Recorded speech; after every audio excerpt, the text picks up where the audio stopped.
Supreme Chancellor Obi-Wan Kenobi by Stone Freak. Chapter 76. Reactions to Obi-Wan's recovery.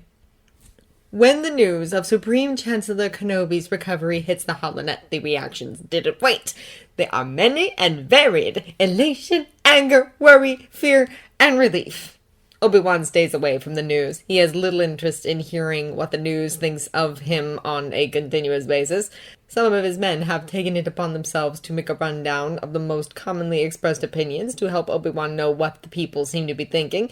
Instead, he needs to keep his focus on doing his duty and try to help facilitate the return of peace to the galaxy.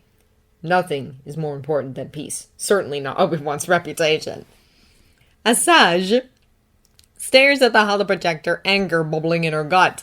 The urge to take her lightsabers to the damn machine and cause a rain of sparks and clumps of melted metal all around is almost impossible to contain, but the quick glance at her master's calm manner leaves her clutching at the tatters of her self-control. She was certain he'd finally die, and yet here he is, still alive. She hasn't met him in battle for a long time now, not since he got elected. What a joke. But the mere memories of his jokes and flirting and gentle beseeching to her better nature makes her want to punch him in the face. Destroy those who would try to sway you from the dark path. Forsake those who would forsake you in turn. The Jedi can preach unity and peace and speak of camaraderie, but she knows their treachery intimately. She knows what it's like to be thrown away by them. She was a Padawan once, but the Jedi left her master to die. Left her to die. They're all better off dead for their betrayal.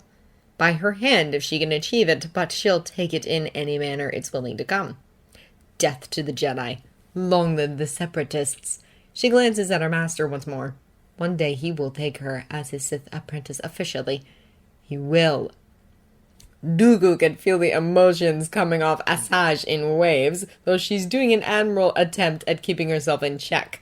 She's young yet, with much to learn still. So Kenobi lives. He suppresses the small smile that twitches at the corners of his mouth. His former master must be positively frothing at the mouth. Another attempt failed. If he keeps at it like this, failure after failure, not even the blinded Jedi will think it's anything resembling a coincidence or an attempt at someone else. In fact, Dooku cannot help but wonder if they've already ascertained that the attempt was aimed for Kenobi and will soon be on Sidious's trail. Whatever control he once had over the situation is slipping out of Sidious's hands as water through a sieve.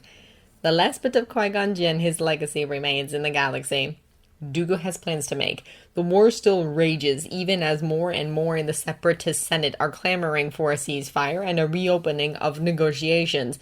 He quashes an undignified snort at the thought, as if any peace negotiation could ever happen without the Republic demanding Dooku's death or incarceration. He will stand for it.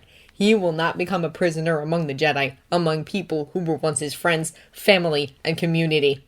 He has chosen a new path, and life among them, prisoner or no, is not an option. Will never again be an option.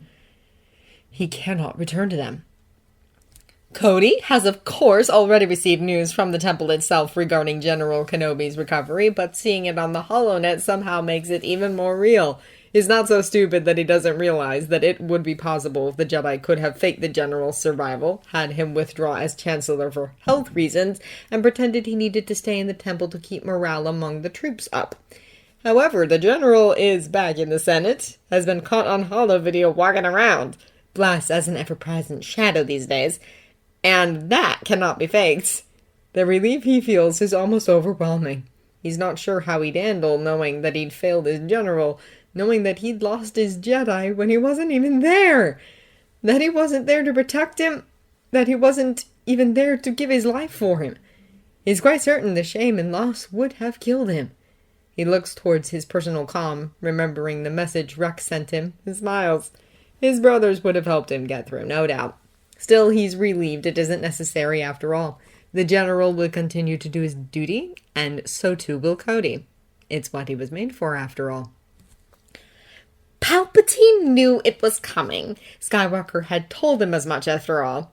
And yet he cannot quell the rage that threatens to boil over as he watches the holonet report with joy at Kenobi's survival.